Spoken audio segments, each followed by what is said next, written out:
Bonjour Frédéric, bonjour à tous. Merci d'être là aujourd'hui, c'est dimanche matin. Bonjour, bonjour à tous. Bon, Frédéric, tu as fait l'objet d'un chemin d'unité avec Pierre il y a à peu près 2 ans, je crois, je ne sais pas sûr de la date. Et puis j'avais envie de te demander depuis ce temps-là, alors déjà tu peux aussi reparler peut-être un petit peu de ce qui s'est passé à ce moment-là, ou bien comment toi tu as vécu ce chemin de réalisation de soi. Et puis depuis ce temps-là, qu'est-ce qui a pu se passer, changer éventuellement? Re Peut-être tu as redécouvert des choses. Voilà, je te laisse, avec une question qui était: «Qui suis-je?» Mais voilà, ça va dans le même sens. Ça va dans le même sens. Oui. Alors, qui suis-je? Alors, effectivement, on va différencier le qui suis-je universel, ce que nous sommes tous, et cette présentation de Frédéric. Donc, pour ma part, en fait, je suis sur une recherche spirituelle depuis très jeune, depuis 14 ans. Des questionnements, mais bon, souvent, hein, dans l'adolescence, on peut avoir des questionnements par rapport au sens de la vie, par rapport à plein de choses, par rapport au pourquoi. Et donc, c'est ça qui m'a animé sur le chemin, c'est de pouvoir obtenir des réponses sur ce qui est au-delà de ce qu'on peut voir du monde, en fait. Je voulais comprendre le monde, mais pas simplement à travers des événements quotidiens et fluctuants qui changent en permanence, mais d'avoir de découvrir, en fait, le sens profond de la vie.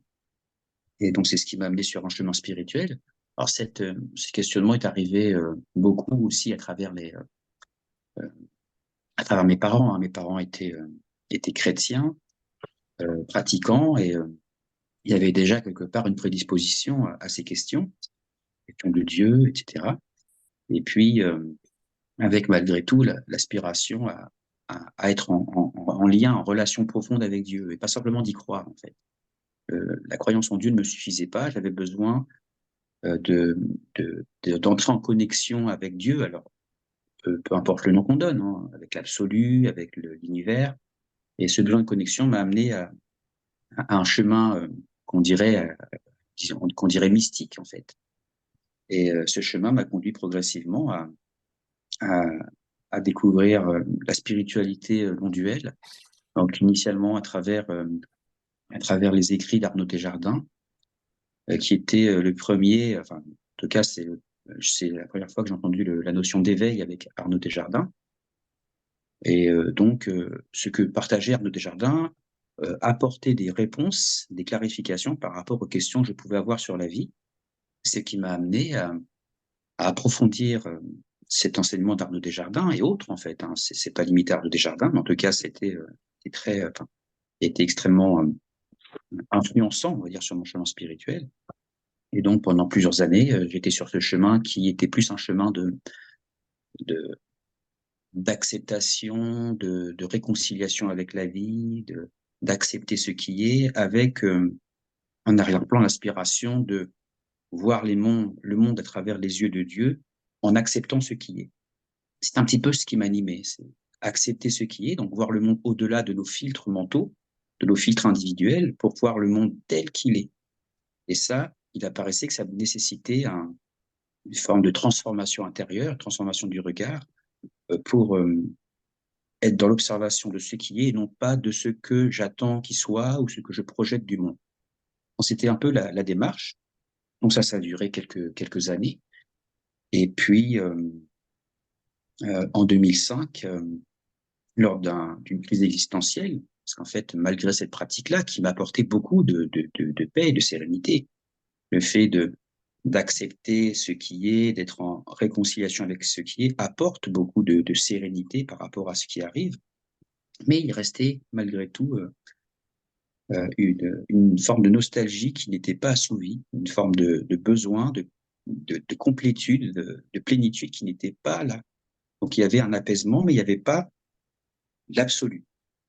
Et donc cette crise existentielle s'est manifestée sous la question quel est le cœur éternellement vivant de toute spiritualité?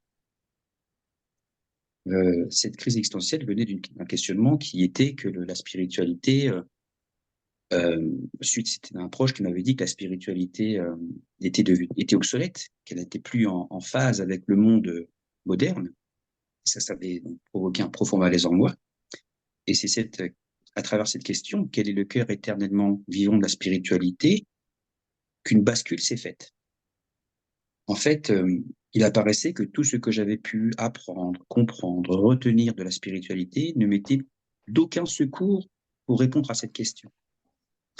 Et donc, pour pouvoir y répondre, il a fallu complètement me débarrasser de toutes ces connaissances, de tout ce parcours pour voir les choses d'une manière immédiate.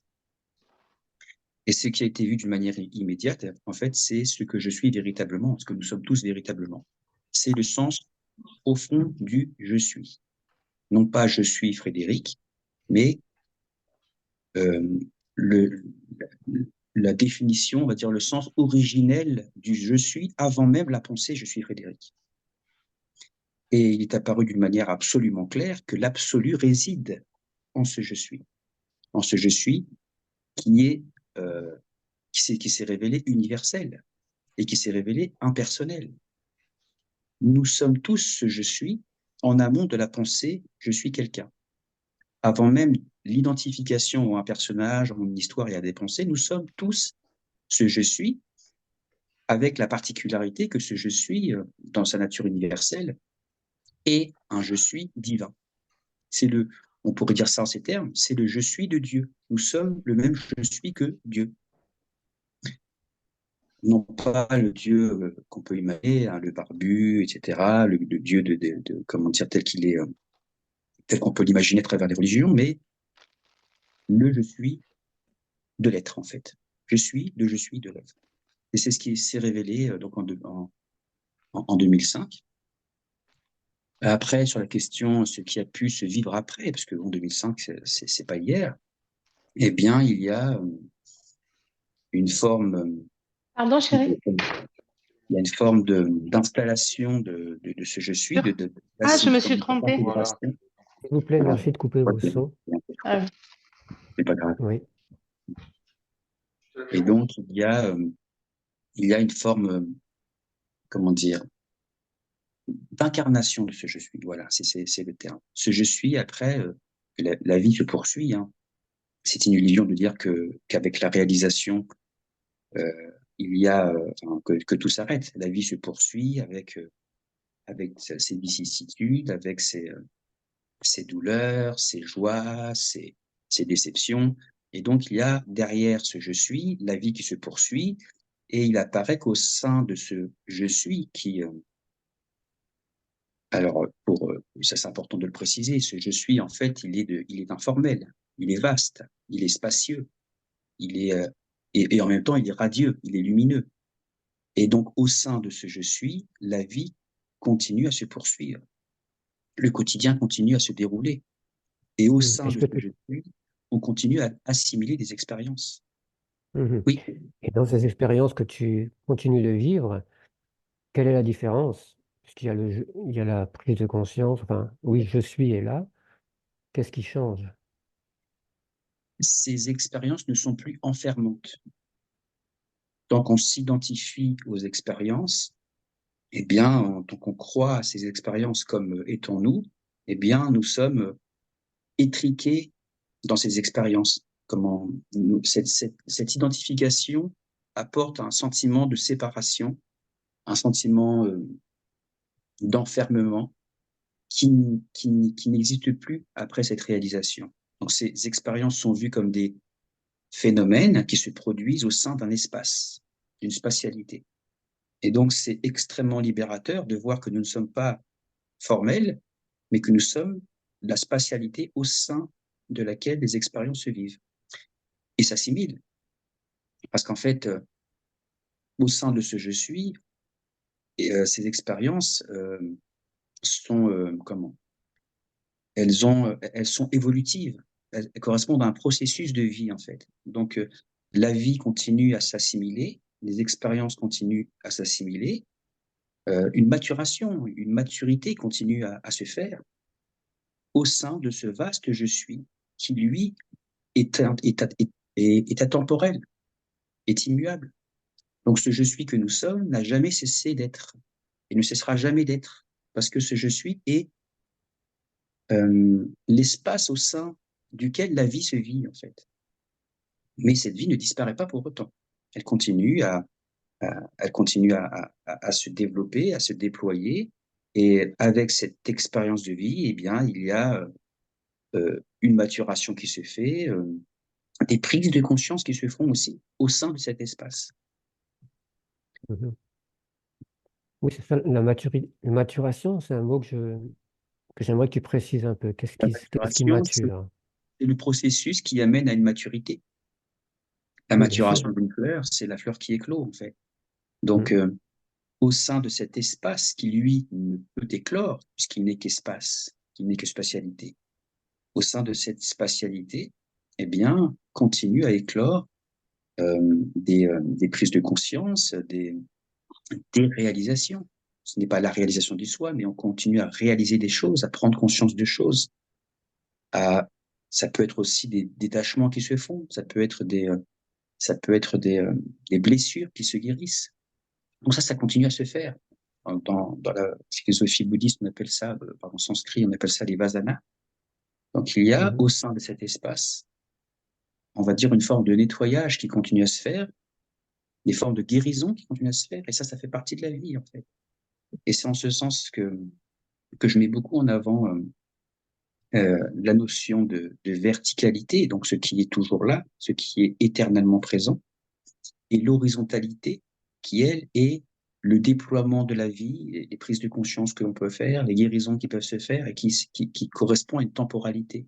Donc en fait, il y a une union entre la temporalité que nous sommes et une forme de temporalité qui se vit au sein de cette atemporalité, de cet espace immuable. Mm. Et c'est en fait l'union entre le divin et l'humain. C'est qu'il est réalisé, quand on réalise le soi, on réalise notre dimension divine, parce qu'il n'y a plus de je suis, il n'y a plus de Frédéric, il y a simplement conscience suprême, on va dire ça comme ça, pour utiliser des termes utilisés dans certaines religions spirituelles, mystiques. Et au sein de cette spatialité atemporelle, eh bien, il y a une expérience humaine qui continue à se faire. Et dans cette expérience humaine, il y a aussi cette expérience d'amour qui continue à grandir. Mm. Merci. Je t'en prie. Pour ceux qui n'auraient pas, qui sont pas encore dans cet espace, qui y sont mais qui ne croient ne pas y être, dans cet espace de soi, de la conscience, qu'est-ce qui, qu'est-ce qui peut les aider finalement à cheminer?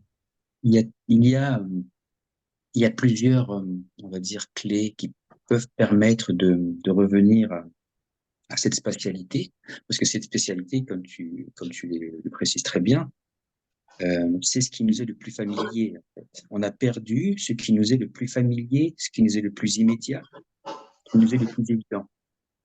Parce que si on compare cette véritable nature, cet espace à un miroir, l'attention est tellement focalisée sur les reflets du miroir qu'on ne voit plus le miroir sur lequel apparaissent ces reflets.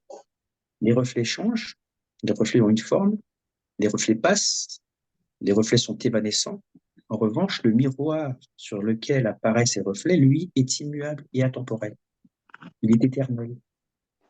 Et donc, la réalisation de notre nature, c'est la réalisation de notre dimension éternelle, qui ne passe pas, qui n'évolue pas. Euh, nous la connaissons.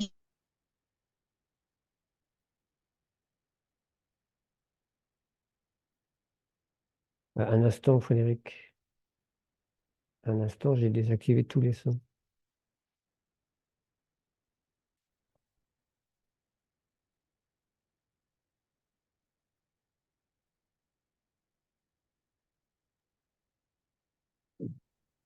Est-ce que c'est mieux?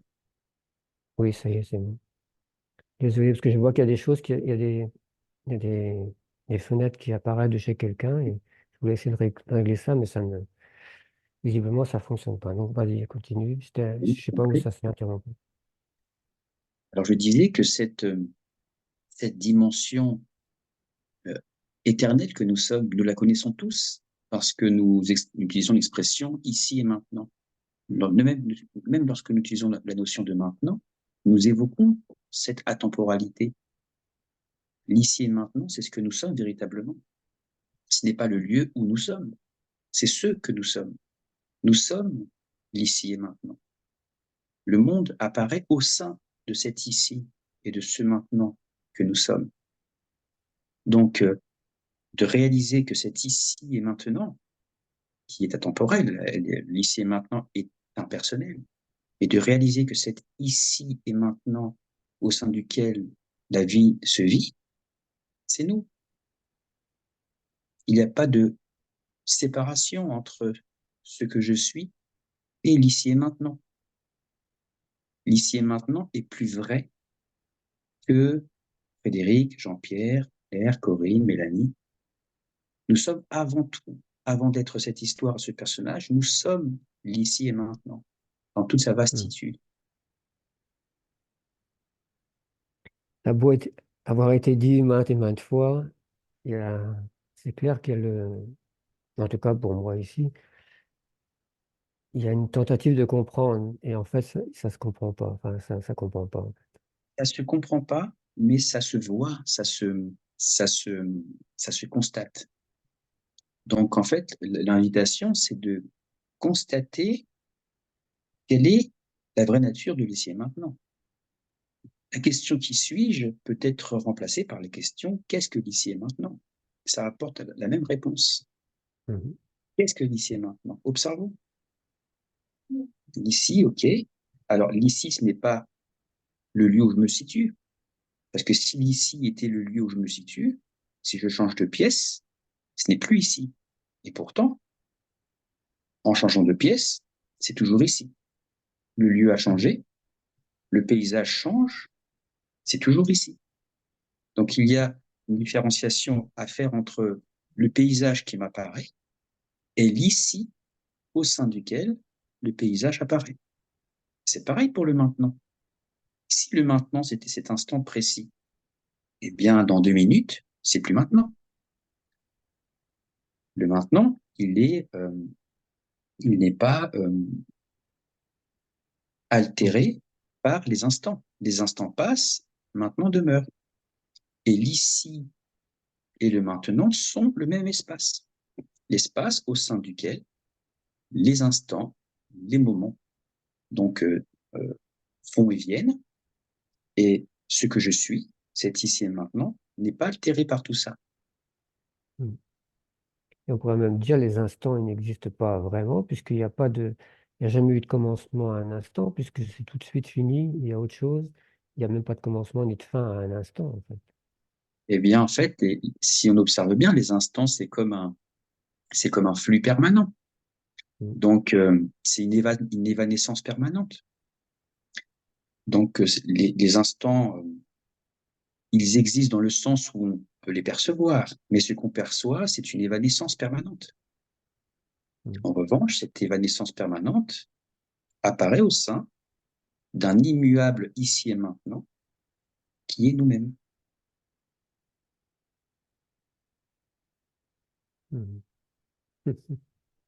Merci.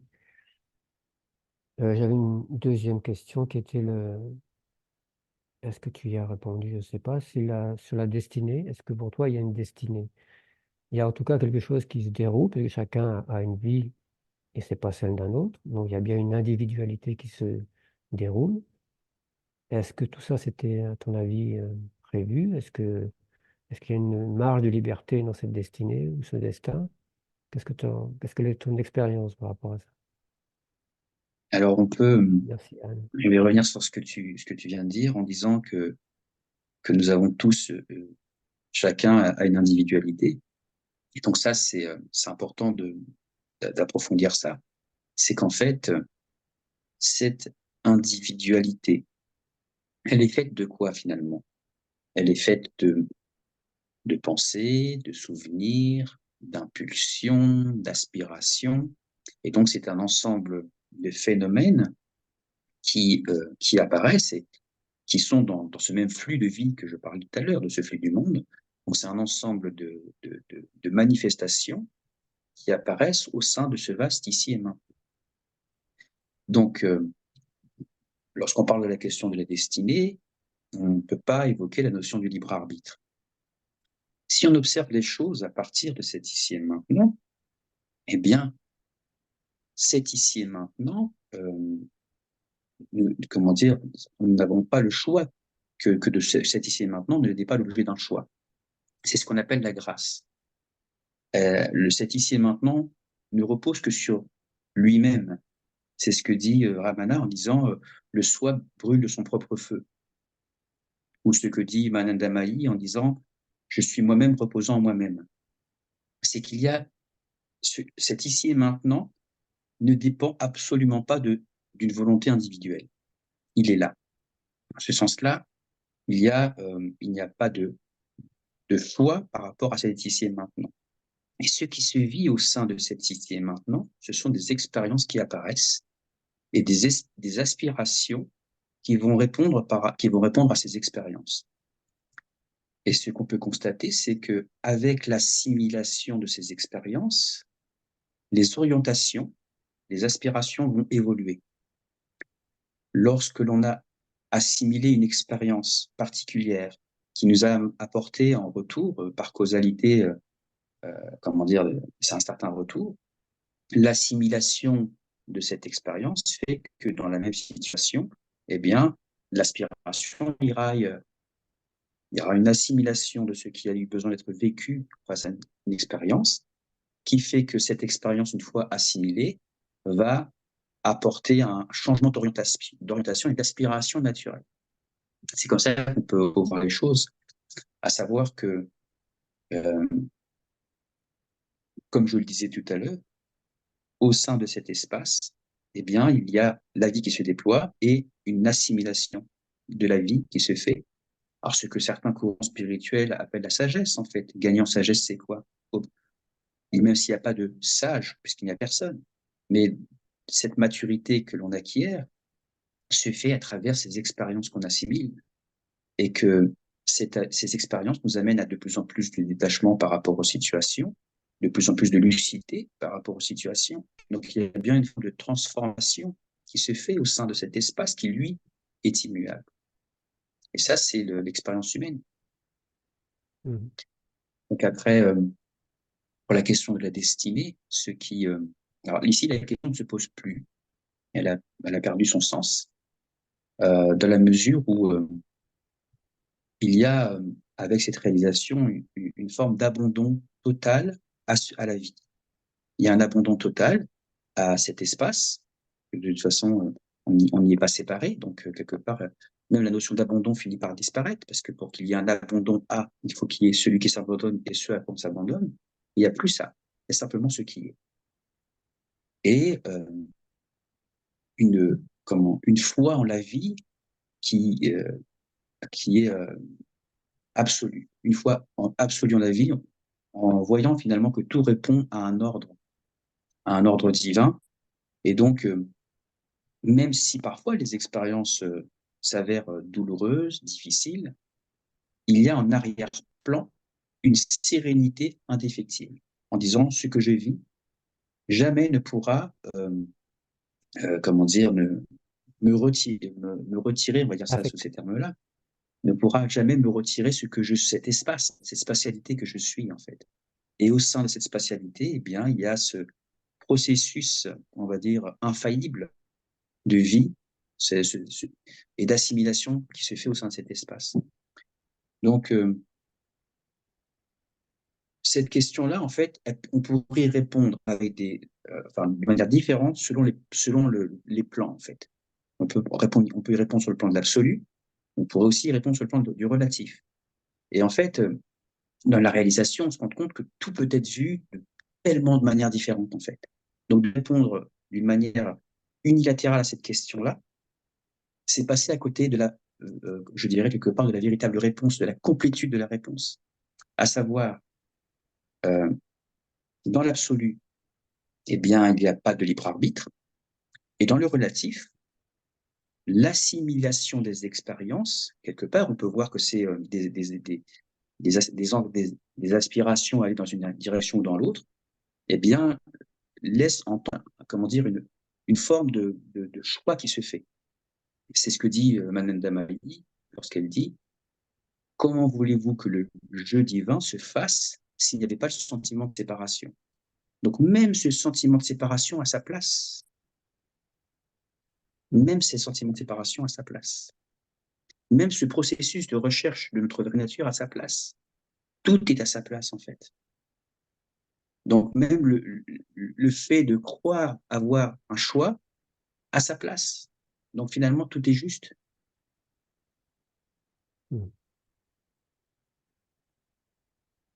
Voilà, y compris tout ce qu'on peut appeler les horreurs du monde. Tout est à sa place. Et les horreurs du monde, mais également l'indignité face aux horreurs du monde. Et aussi, comment dire, ce qui va découler et des expériences qui vont ressortir de ces choses, en fait. Donc c'est toujours de l'expérience qui se fait. Donc même les pires des horreurs sont le terreau qui amène à cette éclosion, à cette transfiguration de l'humain. L'humain transfigure à travers ses expériences parfois douloureuses. Ceci pour dire que, eh ben, c'est pas grave d'être dans la recherche. On n'a pas, ça fait partie du processus de vie. Donc tout est juste, absolument tout est juste. Oui.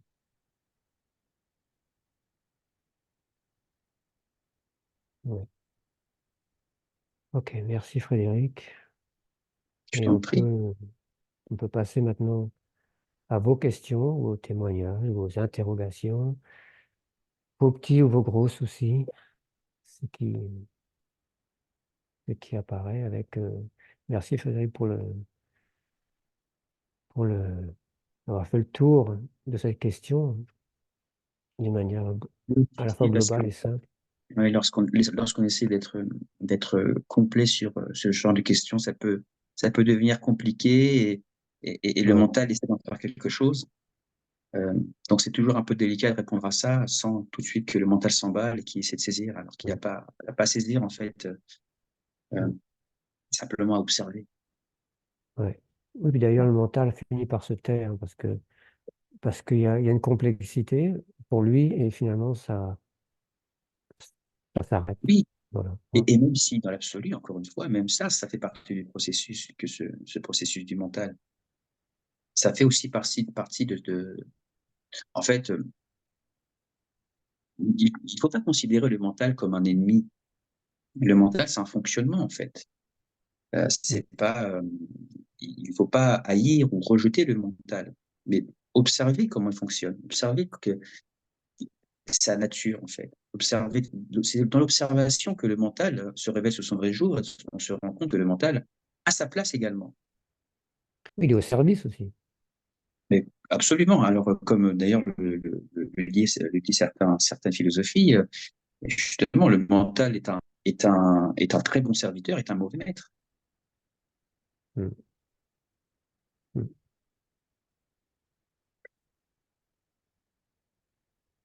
Le mental, c'est aussi ce qui permet de formaliser ces choses-là. Lorsque j'essaie d'exprimer ce qui se vit ici, eh bien, c'est forcément à travers le mental. À partir du moment où c'est mis en mots, il y a forcément le mental qui intervient. Et le mental, Mm. euh, donc, qui utilise le langage, va forcément, le principe du langage, c'est l'opposition. On ne peut pas comprendre un mot forcément en opposition à un autre. Donc, il y a forcément une phase à travers la formulation du mental d'une apparente opposition. Ce qui convient justement, c'est de dépasser ce mental pour voir l'union au-delà de cette opposition nécessaire pour parler des choses. Donc forcément, lorsqu'on exprime, il y a forcément une part de faux, parce que le verbe, le mot, le langage utilise cette opposition des sens, en fait. Et donc, il convient Mm. d'aller au-delà, donc ne pas forcément de ne pas considérer les mots comme certains le font en disant, oh là là, il faut dépasser les mots. Oui, il faut dépasser les mots, mais les mots en soi sont des véhicules, sont des Les ponts. concepts. Oui, ce sont des ponts. Après, justement, dépasser le concept pour aller à la rencontre de ce que pointent ces mots. Mm. Mm. Oui.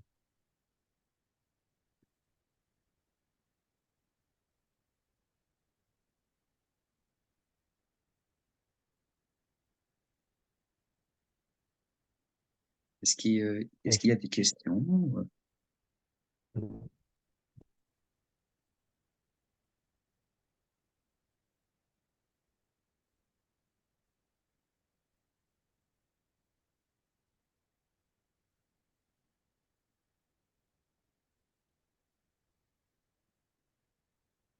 Tout revient au silence. Ah, c'est, voilà quelqu'un. Alors, elle a levé la main, affiché. Alors, pourquoi elle n'arrive pas? Bonjour, ça y est, Ah, c'est ça bon y est. là, vous m'entendez? Oui, Très ça y bien. est. Voilà. Bonjour à tous. J'aimerais bien que tu reviennes sur la pratique, la non-pratique en fait, puisque d'après ce que je comprends, il n'y a rien à faire si ce n'est euh, être conscient d'être conscient au maximum. Est-ce que c'est bien ça?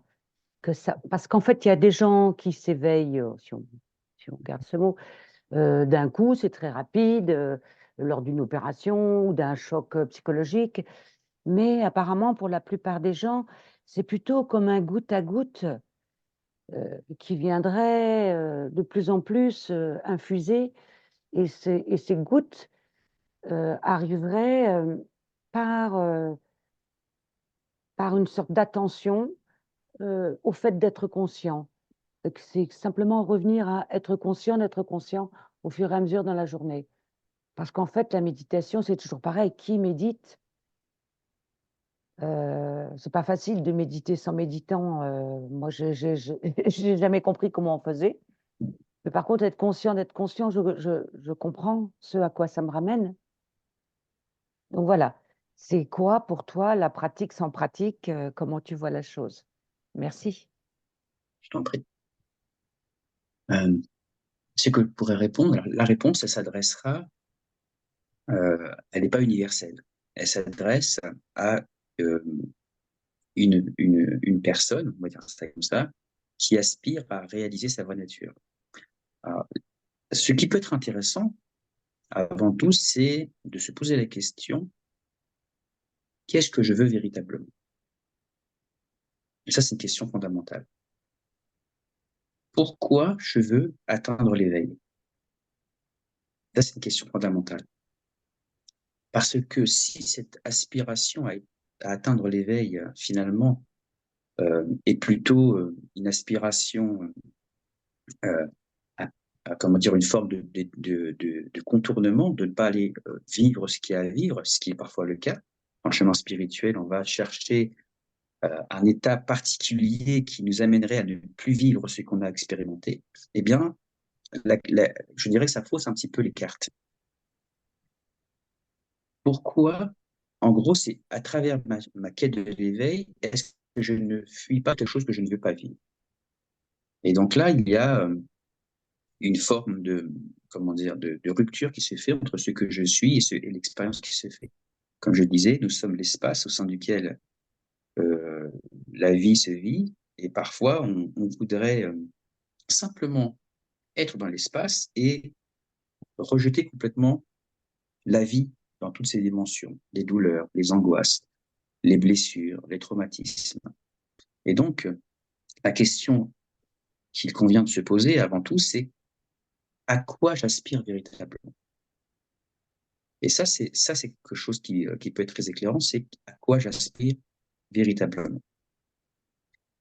Et lorsque l'on identifie, lorsqu'on est véritablement en phase avec à la fois cette pratique et quelle est mon attente profonde, eh bien là, quelque chose peut vraiment se passer. Maintenant, juste répondre sur la question de la pratique, enfin de la réalisation du soi, il convient de voir que, enfin, tant que l'aspiration à voir est là, eh bien, cette aspiration, elle est une dynamique, en fait. Elle a sa propre dynamique. Donc, il faut la suivre, sans se poser la question de se dire qui cherche. Ça, c'est quelque part, ça porte que de la confusion par rapport à cette aspiration de réaliser cette spatialité. Tant que l'aspiration à voir qui je suis est là, c'est elle qui va être le moteur, enfin, la dynamique vers vers ce retour, vers ce retour à ce qu'on est véritablement. Donc, si jamais Ramana disait comme ça, hein, tant que vous voulez chercher, en fait, tant que la recherche est là, ben, allez jusqu'au bout de la recherche.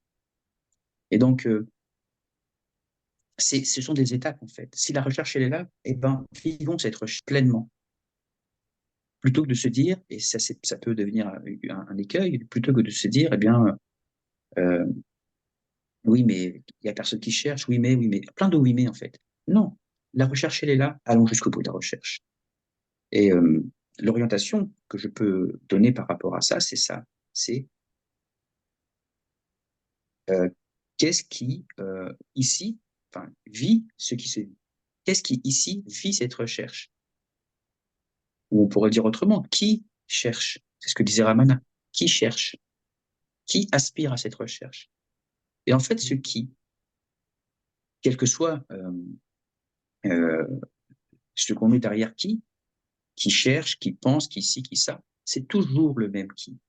C'est toujours la même réponse. C'est immuablement la même réponse. Qui cherche? Qui veut ceci? Qui, voilà.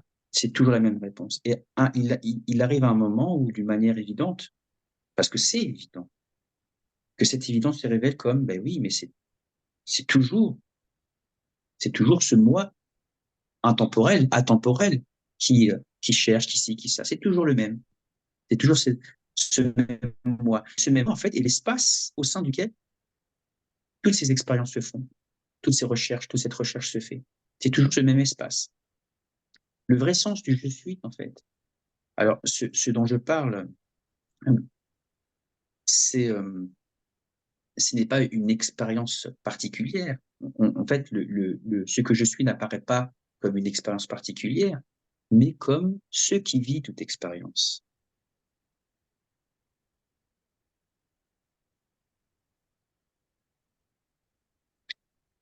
On peut le faire. Hein. On peut faire je peux vous proposer une forme de méditation guidée pour revenir à ça, si ça vous convient. Ça sera mieux que tous ces mots que je peux poser. Donc, je vais vous inviter donc à porter votre attention sur votre respiration.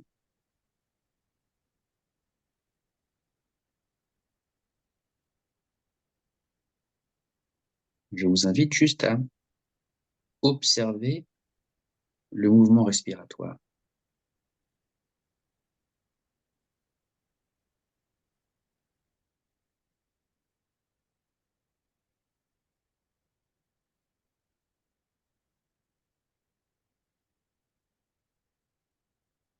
Observez que ce mouvement respiratoire se fait de lui-même.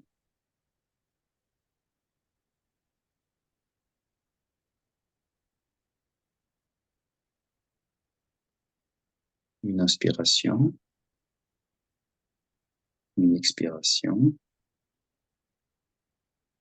une inspiration, une expiration, continuellement.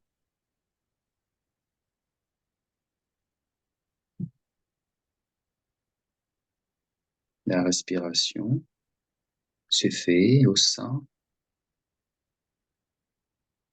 d'un maintenant que je suis.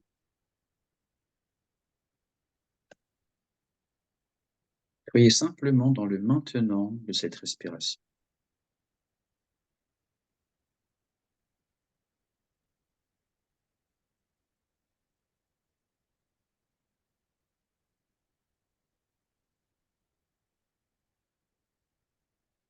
Vous voyez que ça respire.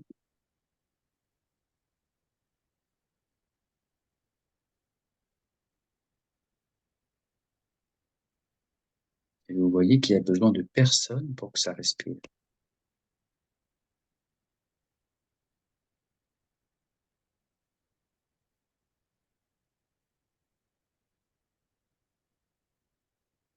Il y a simplement une respiration observée.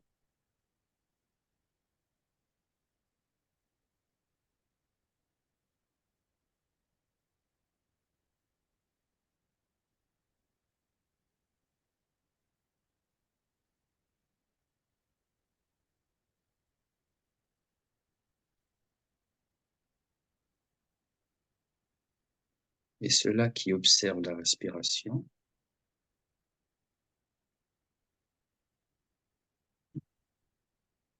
c'est un immuable maintenant.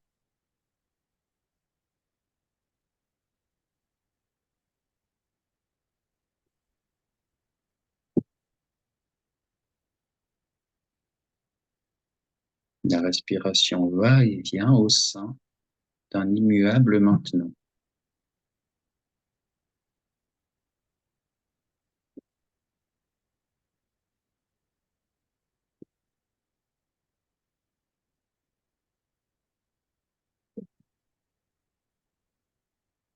Et que ce maintenant n'est pas altéré par cette respiration.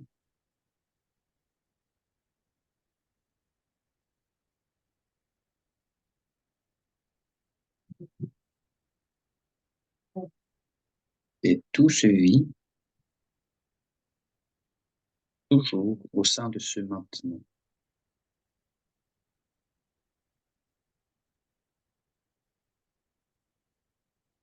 Et toute réalisation se produira toujours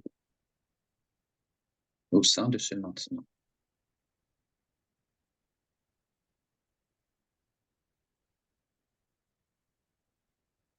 Et tout a toujours été vécu au sein de ce maintenant.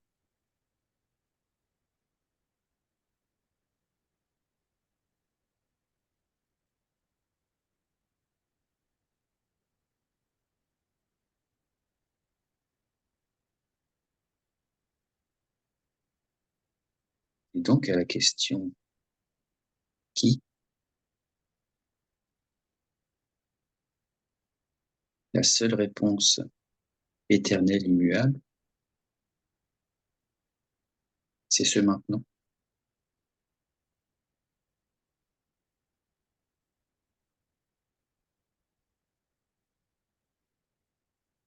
Personne d'autre que ce maintenant.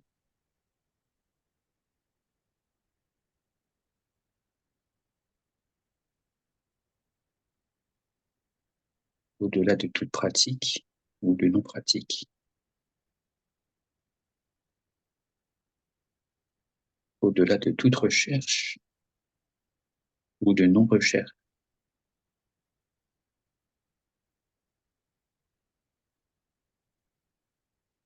au-delà de toute dualité ou de non-dualité. Tout est toujours vécu au sein de ce maintenant.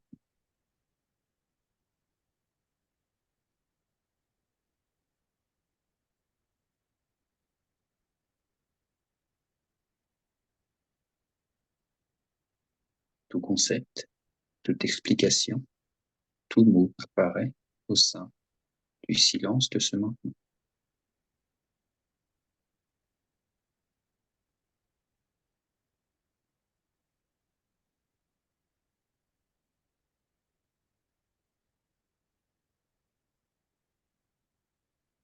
Et notre véritable je suis n'est qu'un vaste et immuable maintenant.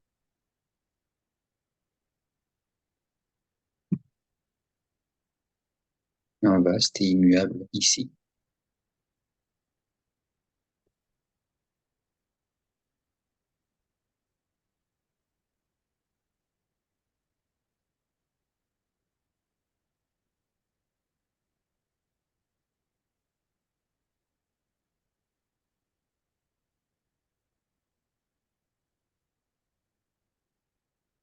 Donc, aucune expérience spirituelle, aucune réalisation spirituelle ne surplombera jamais cet ici et maintenant que vous êtes.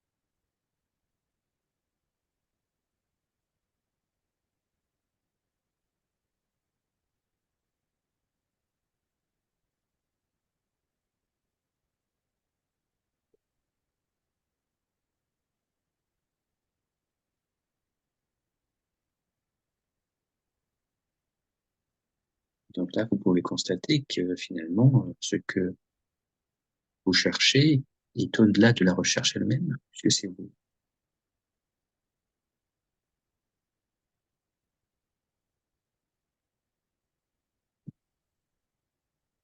Et que ce que vous êtes ne dépend d'aucune recherche.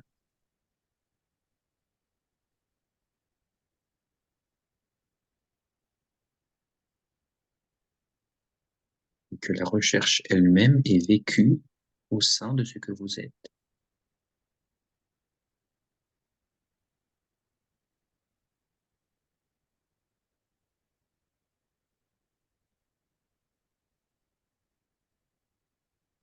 Et que la recherche n'est autre que l'aspiration à ce que vous êtes maintenant.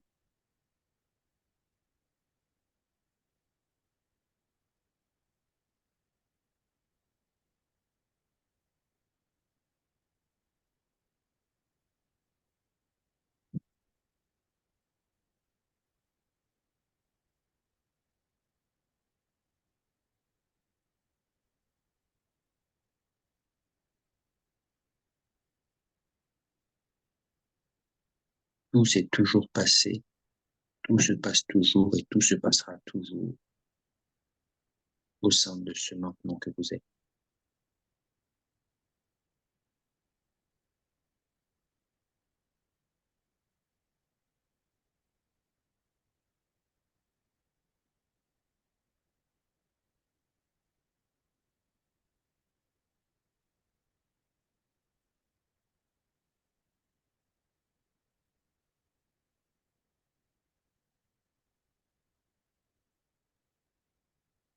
Et le monde entier, l'univers entier apparaît au sein de ce maintenant que vous êtes. Vous êtes le maintenant du monde.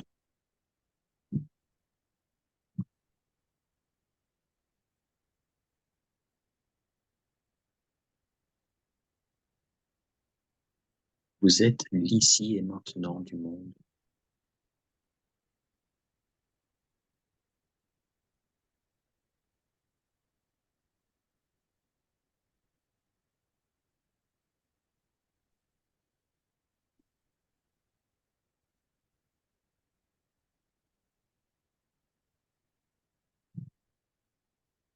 Toutes vos émotions, vos questions, vos doutes, vos douleurs, vos blessures apparaissent au sein de ce maintenant que vous êtes, qui est immuable, vaste.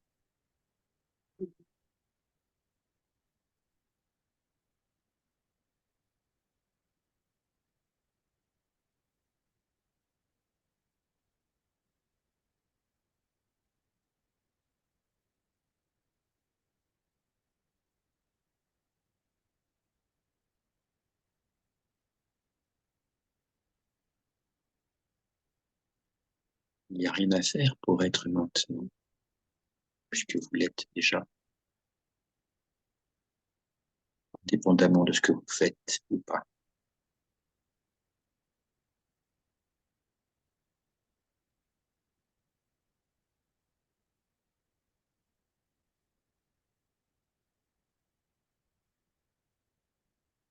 Et revenir à ce maintenant, c'est revenir à soi, puisque nous sommes cela.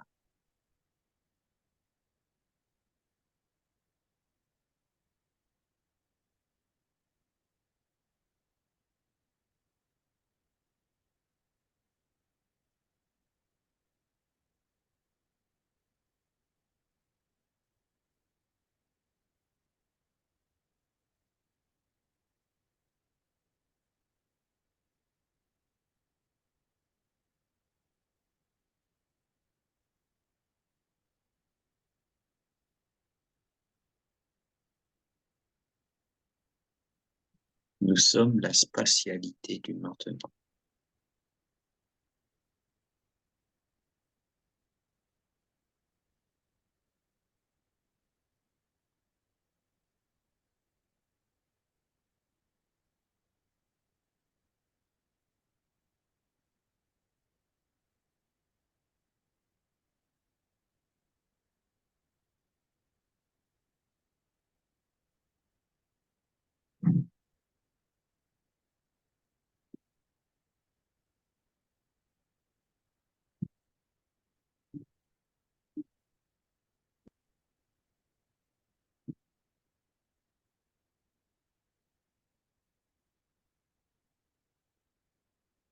nous sommes depuis toujours et pour toujours la spatialité du maintenant.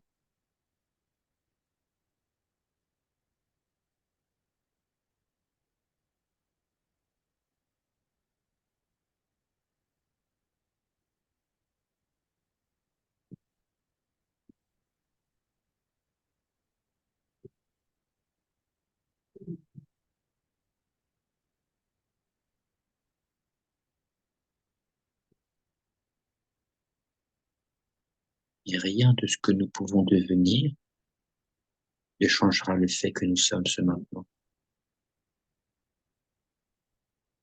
qui lui ne devient pas.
Est-ce que cette guidance vous a permis de voir d'une manière un peu plus claire ce que vous êtes vraiment?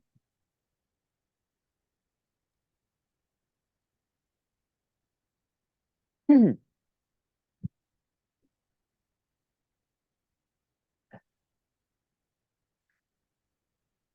moi, je dirais que oui, mais j'ai déjà vécu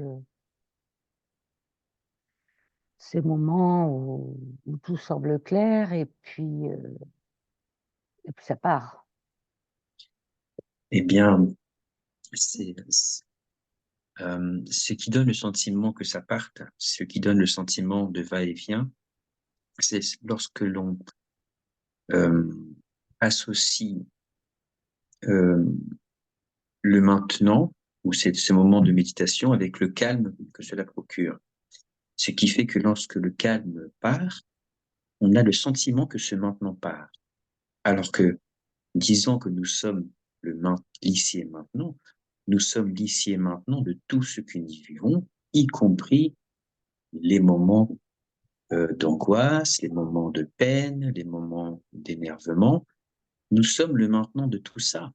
Et lorsque ce maintenant inclut absolument tout ça, eh bien, il ne part jamais. On a le sentiment, ce qu'on perd en fait, c'est le sentiment de calme passager qui peut venir lorsqu'on revient à ça. Mais la sérénité de fond de ce maintenant demeure quelles que soient les expériences de la vie. Et donc, nous sommes aussi le maintenant des troubles, nous sommes aussi le maintenant du quotidien, nous sommes aussi le maintenant des factures à payer, nous sommes aussi le maintenant du train en retard, nous sommes le maintenant de tout ça. Et nous ne sommes pas un maintenant vide de la vie.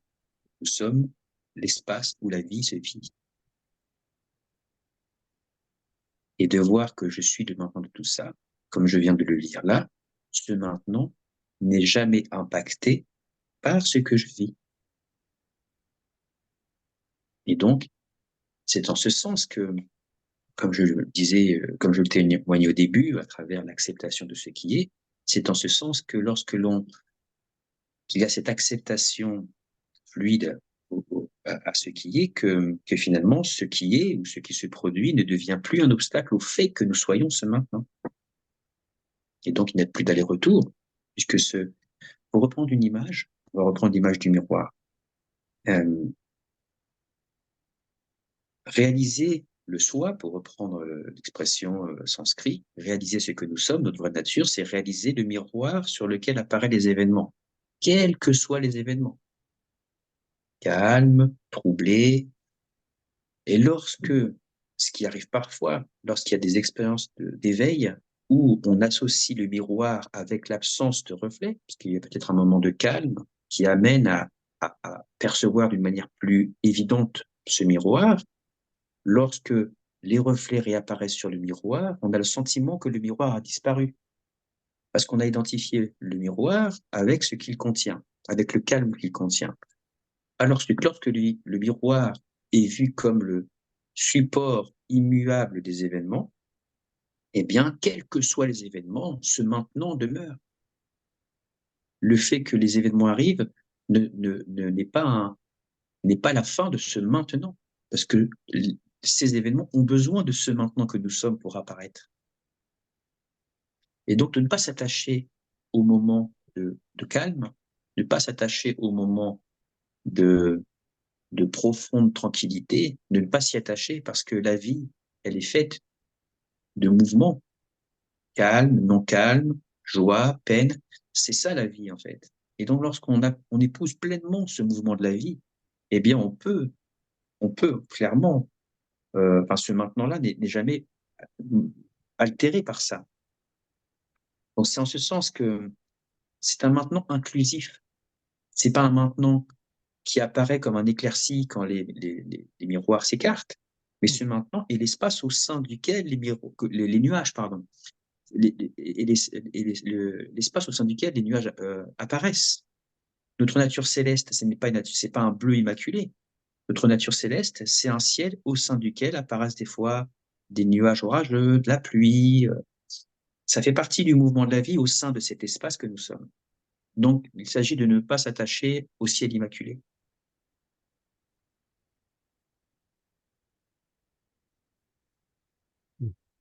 Est-ce que ça répond à ta question? Oui, je peux te poser une dernière question? Bien sûr. Alors, quelle est la différence entre un chercheur et quelqu'un comme toi? Eh bien, la différence, c'est que